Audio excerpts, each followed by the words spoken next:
Bonjour à tous. Afin de comprendre le mécanisme par lequel le corps se défend, le chapitre d'aujourd'hui va porter sur l'ennemi à combattre, c'est-à-dire l'antigène. Et vous allez voir qu'en donnant la définition d'antigène, on parlera également d'antigène du soi. Dans un premier temps, on appelle antigène toute espèce moléculaire naturelle ou synthétique qu'on ne retrouve pas normalement dans l'organisme. C'est pourquoi l'organisme les considère comme étant des intrus, comme étant des éléments étrangers, des molécules du non-soi. Une fois cet antigène introduit dans un organisme, il devient capable de deux choses. Premièrement, il devient capable d'induire ou de déclencher une réponse immunitaire spécifiquement contre lui. On dit alors qu'il est immunogène. D'ailleurs, le mot immunogène veut dire générateur de réaction immunitaire. D'ailleurs, en effet, le terme antigène est un acronyme qui signifie anticorps générateur. Ça d'une part. D'autre part, cet antigène devient capable de réagir spécifiquement avec les produits de cette réaction, de cette réponse, tels que les anticorps, ce qui fait qu'il est d'abord capable de reconnaître, puis de réagir avec ces produits-là, d'où sa propriété de réactogénicité. L'antigène possède alors deux propriétés, on dit qu'il est immunogène et qu'il est réactogène. Donc si on suit l'enchaînement des événements, on voit bien que l'antigène, il est à la fois le point de départ et le point d'arrivée. Il est le point de départ puisqu'il est immunogène, il est également le point d'arrivée puisqu'il est réactogène, étant donné qu'il est capable de réagir avec les éléments qui visent à le combattre. Parmi les antigènes, on distingue des antigènes particulaires et d'autres solubles. Les particulaires peuvent être des cellules entières, telles que les bactéries, les virus, les parasites, les champignons. Ça peut également être des cellules étrangères, comme lors d'une greffe par exemple. Et puis il y a les antigènes solubles, qui sont des molécules libres, telles que les toxines libérées par les pathogènes, des protéines telles que la pénicilline par exemple, des glycoprotéines, des polysaccharides, des lipopolysaccharides, des glycolipides, ou alors des acides nucléiques. Maintenant, lorsqu'on parle d'un antigène particulier complet, eh bien, sachez que seules quelques parties de l'antigène complet sont responsables de la réaction immunitaire déclenchée, spécifiquement. Et de ce fait, seules ces parties sont immunogènes en effet. Ces parties-là, on les appelle les déterminants antigéniques ou bien épitopes. Les antigènes complets possèdent habituellement à leur surface un grand nombre de déterminants qui peuvent être des structures identiques répétitives ou au contraire différentes les uns des autres, chacun étant capable d'induire la production d'un anticorps spécifique et donc l'introduction d'un seul antigène pourra au final induire la production d'un ensemble d'anticorps différents les uns des autres et donc un ensemble d'anticorps peut se lier à un même antigène complet. En réalité, l'épitope est la partie complémentaire de l'anticorps produit contre l'antigène et donc il y a une complémentarité de structure entre l'épitope et l'anticorps généré. Sur le plan structural, un épitope correspond à une zone d'environ 1 à 3 nanomètres de diamètre. Si l'antigène est une protéine, l'épitope va correspondre à 15 jusqu'à 18 acides aminés environ. Si par contre l'antigène est un polysaccharide, là l'épitope sera formé de 5 à 6 sucres simples. Jusque-là, nous avons rapporté la notion d'antigène qui serait en effet un ennemi à combattre, donc c'est un élément du non-soi.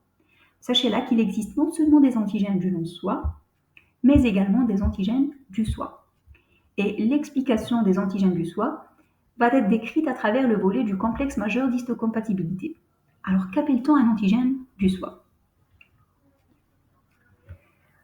Vous savez déjà que chez pratiquement toutes les cellules de l'organisme, sur la membrane cytoplasmique sont exprimées un certain nombre de protéines membranaires, des protéines de surface.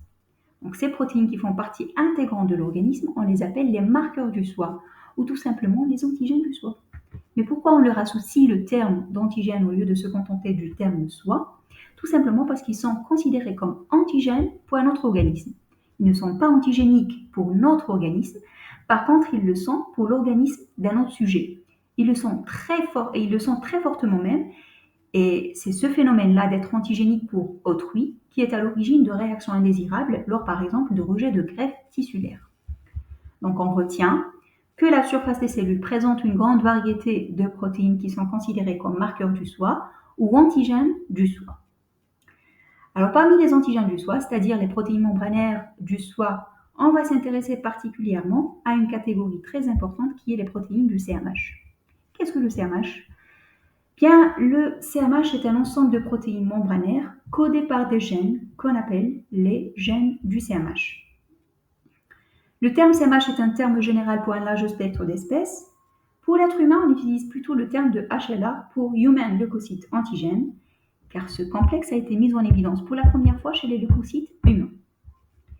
Pour les protéines du CMH, on arrive à distinguer deux principaux types de molécules, les protéines de CMH de type 1 et les protéines de CMH de type 2.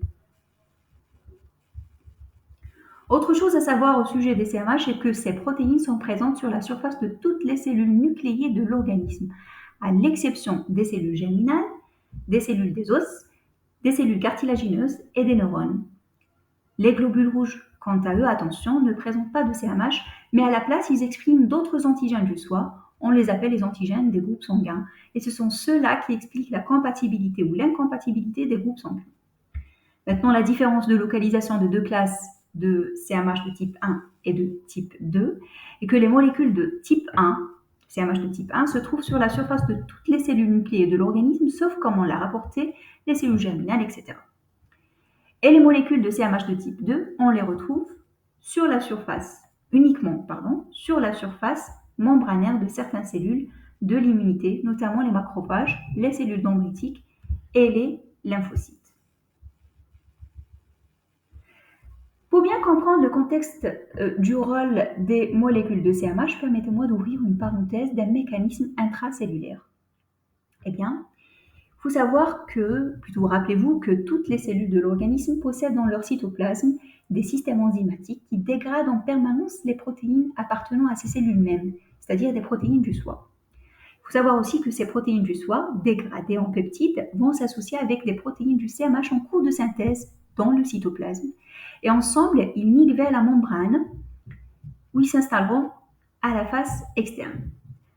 Avec cette manière, la cellule expose en permanence un échantillon de son soi, histoire de se faire connaître auprès des cellules immunitaires, histoire d'assurer une certaine surveillance des cellules par le système immunitaire, et ceci ne déclenche en effet aucune réaction. Tout ça en temps normal. Maintenant, dans le cas où la cellule se met à produire des protéines anormales, suite par exemple à un processus tumoral qui s'est installé, suite à une mutation, suite à une infection virale, ou par exemple la cellule commence à produire des protéines virales, ou par exemple des peptides générés suite à une phagocytose de bactéries, là les peptides anormaux générés, pareil, vont s'associer avec les protéines du CMH en cours de synthèse, et ce complexe migrera à la surface de la cellule où il sera présenté. Et à ce moment-là, on assiste à la présentation d'un soi modifié.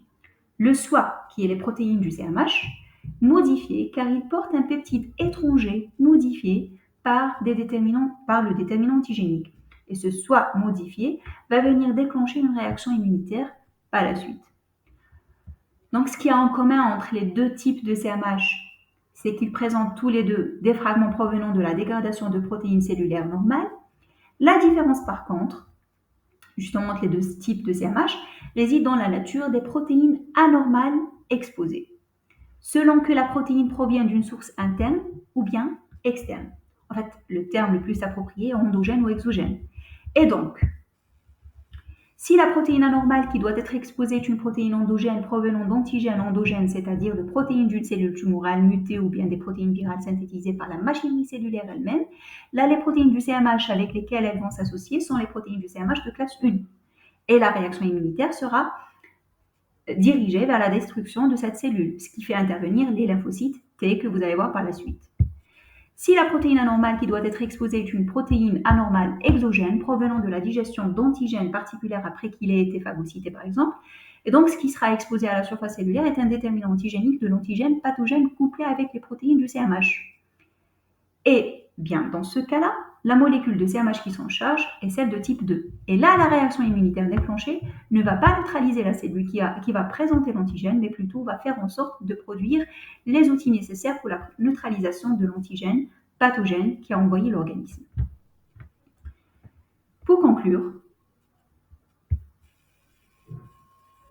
on appelle antigène toute substance étrangère introduite dans l'organisme. Les antigènes ne sont pas forcément tous immunogènes, mais ils sont tous réactogènes.